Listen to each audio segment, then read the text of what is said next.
Hello বন্ধুরা, আজ আমি নতুন রেসিপি নিয়ে চলে এসেছি।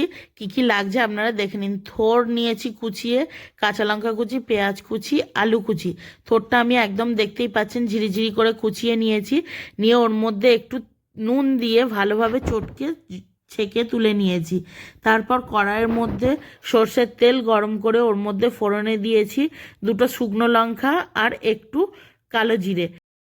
ফোড়নের মধ্যে আমি দিয়ে দিয়েছি কুচিয়ে নেওয়া আলু, দিয়ে একটু লবণ আর হলুদ দিয়ে ভাজা ভাজা করে নিয়েছি হালকা, খুব বেশি ভাজবো না, হালকা ভাজা ভাজা করে নিয়েছি।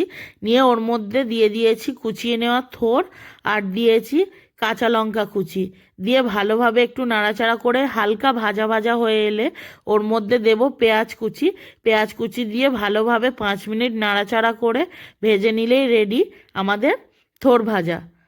রেসিপিটি ভালো লাগলে সাবস্ক্রাইব করে পাশে থাকবেন। ধন্যবাদ।